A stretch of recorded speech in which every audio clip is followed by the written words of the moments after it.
আসসালামু আলাইকুম।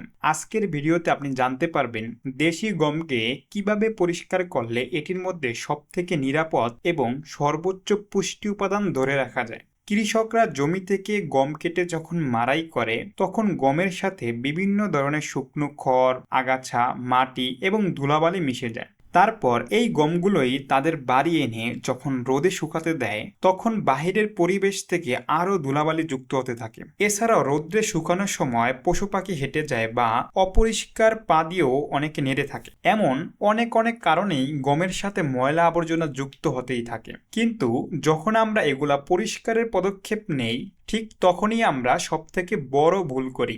আমরা পরিষ্কার করার সময় গমের মধ্যে থাকা বড় বড় ময়লা বেছে ফেলে দিই এবং কুলা বা বাতাসের মাধ্যমে ধুলাবালি দূর করার চেষ্টা করি। এইভাবে যতই চেষ্টা করা হোক গমের শরীরে লেগে থাকা ময়লা কখনোই সম্পূর্ণ দূর করা যাবে না। ধরুন আপনার শরীরে ধুলাবালি লেগে আছে, এখন আপনি যতই ঝাড়া পোছা করেন সম্পূর্ণ ময়লা কিন্তু শরীর থেকে যাবে না। আপনাকে হয়তো গোসল করতে হবে, না হয় পানি দিয়ে ধুইতে হবে। কিন্তু গমের বেলায় আমরা এই বিষয়টা চিন্তা করি না, যার ফলে দীর্ঘমেয়াদে এই ধুলাবালি যুক্ত আটা খাওয়ায় কিডনিতে পাথর হওয়ার সম্ভাবনা থাকে। এখন কিভাবে পরিষ্কার করলে গমের সম্পূর্ণ ময়লা নির্মূল করা যায় এই বিষয় নিয়ে আলোচনা করা যাক। গম পরিষ্কার করার আগে কিছু পদক্ষেপ নেওয়া জরুরি, যেমন সার্জিক্যাল হেয়ার ক্যাপ। বর্তমানে আমাদের যে পরিমাণ চুল পড়ে তা এটা পরে নিলে চুল পড়ার আর ভয় থাকবে না। আর যারা হিজাব বা ওড়না দিয়ে মাথা পেঁচিয়ে রাখেন তাদের ক্ষেত্রে না পড়লেও চলবে।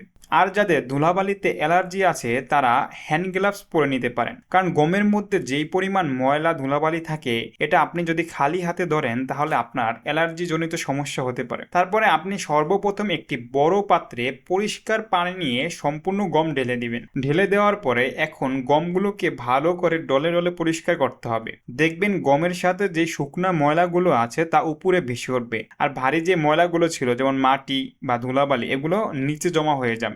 তারপর একটি ছাঁকনি নিয়ে অল্প অল্প করে পরিষ্কার পানিতে আবার ধুয়ে নেবেন। এই প্রসেসে প্রায় 90% ময়লাই দূর হয়ে যাবে। বাকি 10% শুকানোর পরেই দূর করতে হবে। গমগুলোকে ধুয়ে পানি ঝরে যায় এমন একটা পাত্র রাখবেন, না হলে বেশিক্ষণ যদি ভিজিয়ে রাখেন তাহলে গমগুলো ফুলে যেতে পারে। আর যাদের বাড়িতে পুকুর আছে তারা একটি হাঁড়ির মধ্যে গম নিয়ে পুকুরের মধ্যে ধুয়ে নিতে পারেন। এভাবে ধোয়ার পর একটি পরিষ্কার ত্রিপলের মধ্যে ছড়িয়ে দিবেন। এখানে যত পাতলা করে ছড়িয়ে দিবেন ততই দ্রুত শুকাতে থাকবে। গমগুলোকে কড়া রোদে প্রায় 2 দিন রোদে শুকাতে হবে। সুস্থ খাবার খেতে গেলে একটু কষ্ট করতে হবে। আরেকটা বিষয় হচ্ছে গম রোদে দেওয়ার পরে এটাকে মাঝে মাঝে নেড়ে দিতে হবে। এই সময় পরিষ্কার পা অথবা পায়ে মোজা পরে নেবেন যেন কোনোভাবে ধুলাবালি না লাগে। আর সবাই চেষ্টা করবেন বাড়ির ছাদ বা উঁচু জায়গা দিতে যেন ধুলাবালি না আসে। এভাবে শুকানোর পরে যখন আপনি বুঝতে পারবেন যে গমগুলো মোটামুটি শুকিয়ে গেছে তখন কয়েকটা গম চিবিয়ে দেখবেন। যদি শক্ত বা মচমচে হয় তাহলে বুঝতে পারবেন গমটা ভালোভাবে শুকিয়েছে। যদি গমকে ভালোভাবে না শুকিয়ে আটা তৈরি করেন তাহলে কিন্তু আটাটা ভালোভাবে তৈরি হবে না। তাই যথাসম্ভব শুকানোর চেষ্টা করবেন। শুকানোর ধাপ শেষ হলে এবার গমের মধ্যে থাকা বড় বড় পাথর বা অন্য কোনো বীজ থাকলে সেগুলো বাছাই করে ফেলে দিবেন। আর এইভাবে প্রসেসের মাধ্যমে আপনি গমকে সব থেকে নিরাপদ উপায়ে পরিষ্কার করতে পারবেন। তারপরে এগুলোকে ভেঙে আপনি আটা তৈরি করে রুটি বানিয়ে খেতে পারবেন। আর যারা গমকে দীর্ঘদিন সংরক্ষণ করতে চান তারা গরম অবস্থায় কখনো প্যাকেট বা বস্তায় ভরে রাখবেন না। গরম অবস্থায় ভরলে ভেতরে আর্দ্রতা বাইরে বের হতে পারে না। বস্তার ভেতরে গরম ও বাইরের ঠান্ডা বাতাসের সংস্পর্শে এই আর্দ্রতা ঘাম বা বাষ্পের ফোঁটায় পরিণত হয়। এই পানি গমের গায়ে লেগে গমকে স্যাঁতসেঁতে করে তোলে, ফলে পরবর্তীতে গমে পোকা ধরা বা ফাঙ্গাসের কারণে নষ্ট হয়ে যেতে পারে। গত ভিডিওতে দেখিয়েছিলাম যে আমরা প্রায় 48 মনের মতো গম কিনেছি, ওইগুলো আমরা এভাবেই পরিষ্কার করার চেষ্টা করতেছি। যদিও আমরা নিজেরা এগুলো করতে পারি না, কয়েকজনের হেল্প নিয়ে এগুলো করতেছি।